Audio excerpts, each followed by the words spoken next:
Yesterday, the Strait of Hormuz looked open. By this morning, it did not. That is the image I want you to keep in your mind. One day, Iran says the world's most important energy choke point is open again. Trump posts his thanks in capital letters, stocks rise, oil falls, newsrooms rush to tell the same easy story. A deal must be close. The war must be nearing its end. The pressure must have worked. Then the next morning, the picture flips. Iran's Revolutionary Guards say control of Hormuz has returned to strict military management.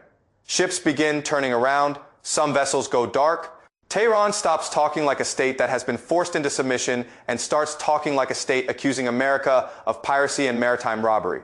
That is not confusion. That is the story, and the story is not complicated once you stop listening to the headline and start looking at the structure underneath it. The real story is that Iran was never going to give up Hormuz on America's terms. Not because Iran is stronger than the United States. Not because Iran wants endless war. Because Hormuz is the one thing that keeps Iran strategically relevant even when bombs fall. Bases are damaged, its economy is under extreme pressure, and Washington believes maximum force should have broken its will already. That is the whole axis.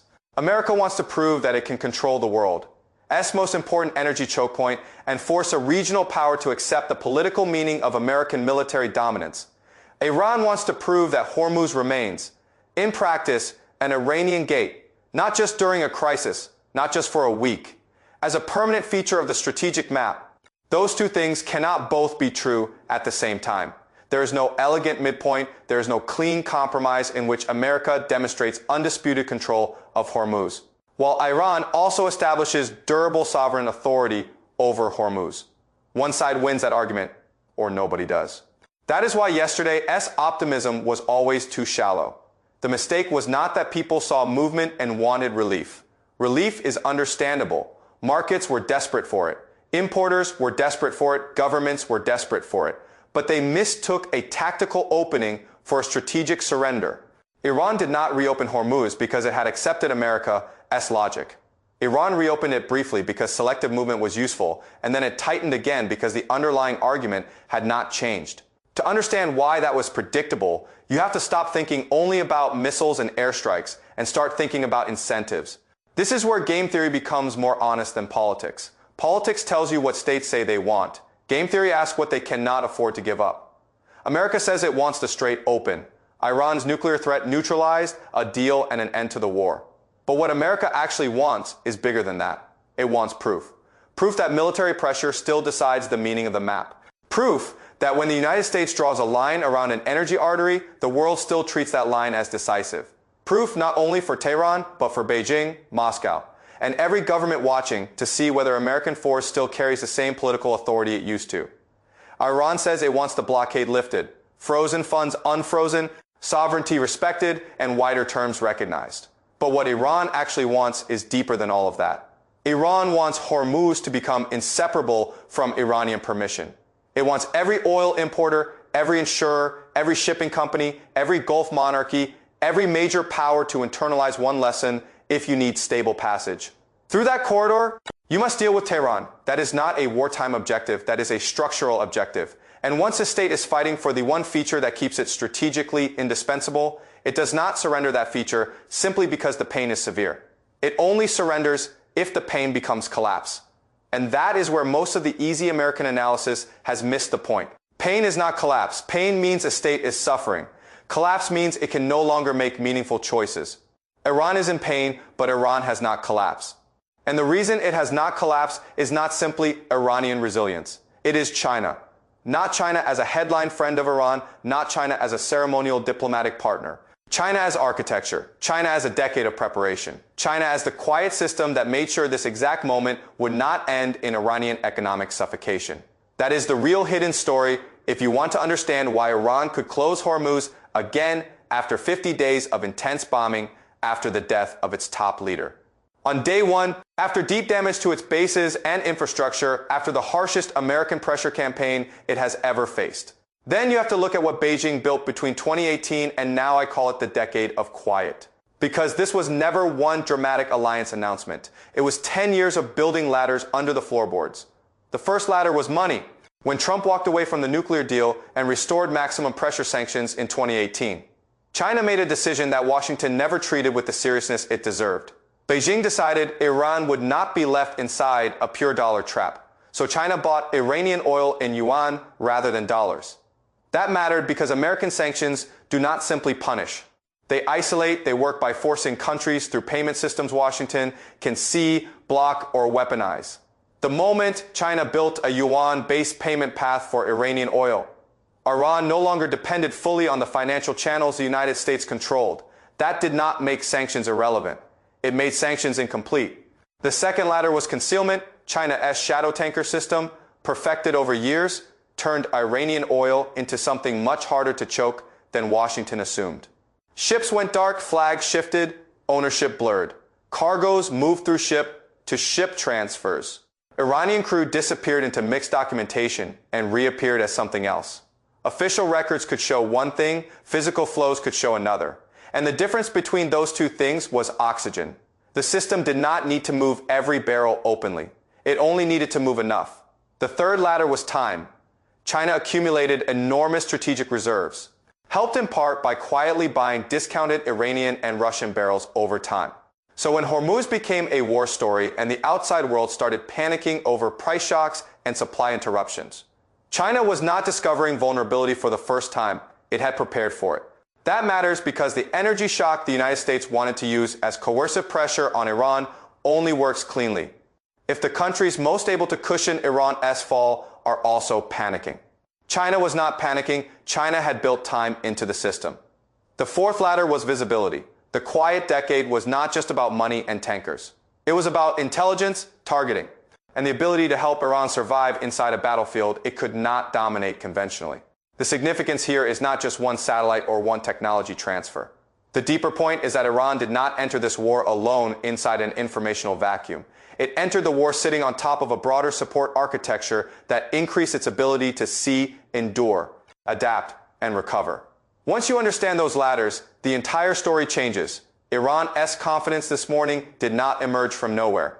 It came from knowing that maximum pressure had not produced maximum isolation. It came from knowing that the system designed to strangle it had already been partially bypassed years in advance. That is the decade of quiet, and that is why the simple American story, while not stupid, is incomplete. The American case goes like this. The pressure is working. Iran is badly damaged. Its economy is under historic strain. The blockade is hurting. Its currency is under pressure. Its missile tempo has slowed. Its recovery timeline is grim. Washington has expanded sanctions, broadened shipping pressure, and kept multiple forms of leverage active at the same time. That argument is not fiction. The pressure is real. The pain is real. And historically, there are cases where sustained external pressure eventually forces a state to accept terms it once rejected. But this argument still makes one fatal mistake. It mistakes pain for collapse. That is where the analysis breaks. Because China's quiet architecture was never designed to spare Iran pain. It was designed to prevent pain from converting automatically into helplessness. It was designed to make sure Tehran could still choose when to negotiate, when to open, when to close, when to threaten, and when to wait. That distinction is everything. Washington has spent weeks trying to force Iran into decisions. Iran is still making decisions. That is why this morning mattered so much. Closing Hormuz again within 24 hours was not a random act of anger. It was a signal. A reminder that Iran still believes the center of gravity has not shifted as much as Washington wants the world to think. And that means the next phase of this crisis is not about whether there is pressure. It is about whether the pressure can finally cross from suffering into strategic surrender before the ceasefire window closes. From here, there are three real futures. The first is the deal future. In this version, the pressure finally crosses the threshold and Iran accepts a framework before the ceasefire expires. Frozen assets become the hinge. A number is found. A formula is found. America says force worked. Iran says sovereignty was preserved. The optics look like compromise. The substance looks like a frozen conflict wrapped in diplomatic language. This is not impossible. In fact, it is the path many mediators are trying to build. But even in this path, the most important point remains. Iran does not simply abandon Hormuz. At most, it accepts a form of managed passage that preserves some practical role in how the corridor is used, routed, or supervised. America calls that freedom of navigation. Iran calls that managed authority. Both sides market the same arrangement differently. The second future is the failure future. Talks fail. The ceasefire expires, bombing resumes, and the second round becomes uglier than the first because the first round did not eliminate Iran's ability to reconstitute key parts of its military pressure system. Debris gets cleared, tunnels get reopened. Launch infrastructure recovers enough to matter. The next round of war becomes more expensive because the first round was not a true knockout blow, only a brutal opening phase. This is the future nobody publicly wants. It is also the future that becomes more likely every time people confuse temporary movement with structural resolution. The third future is the long ceasefire future. No grand peace, no clean treaty. No definitive handshake, just an extended freeze that slowly hardens into reality. Because the alternatives are too costly. China keeps the diplomacy breathing, oil flows matter too much, and nobody wants to admit that the conflict is not solved so much as parked. This may be the future Beijing wants most. Why? Because it keeps Iran alive. Keeps Hormuz functioning enough for Chinese needs. Keeps America from claiming total victory. And leaves behind a permanent strategic lesson that even at the world's most important maritime choke point, American pressure alone could not dictate the final political outcome without Chinese cooperation somewhere in the background. That lesson would matter far beyond this war. Because the real struggle here was never just over one strait. It was over whether America can still convert overwhelming force into uncontested political meaning. When another great power has quietly spent a decade making sure the target state can keep breathing, that is the larger historical question.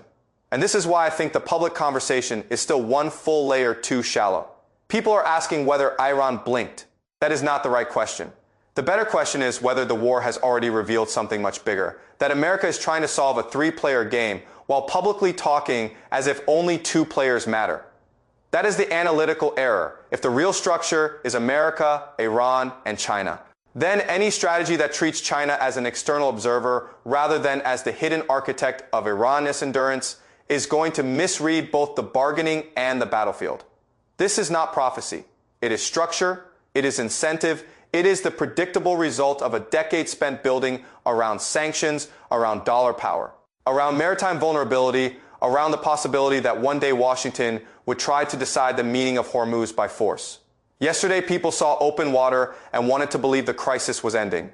This morning, Iran closed the gate again and called America a pirate. That is not a contradiction. That is the truth of the current stage.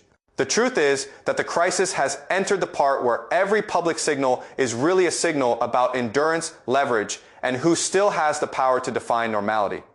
And right now, normality is still contested. That is the real message of the last 24 hours. Not that a deal is close.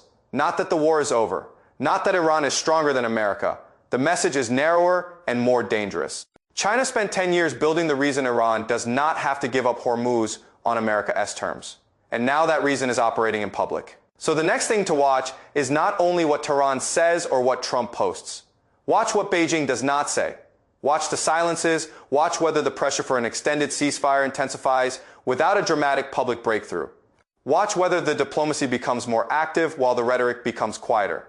Watch whether Washington finally starts talking. Like it understands this is not a U.S. Iran problem alone. Because if it does not, then the next crisis will look less like a surprise and more like a pattern. A pattern in which the United States discovers only in the moment of confrontation that China has already built the infrastructure of endurance under the battlefield. That is the decade of quiet. It did not end with this war. It just proved it existed. And if you want the entire story compressed into one line, it is this. Iran did not close Hormuz again because it is reckless. It closed Hormuz again because China spent 10 years making sure Iran could still choose. That is the lesson of the last 24 hours. And whatever Beijing is building quietly right now for the next crisis is probably already much further along than Washington wants to believe.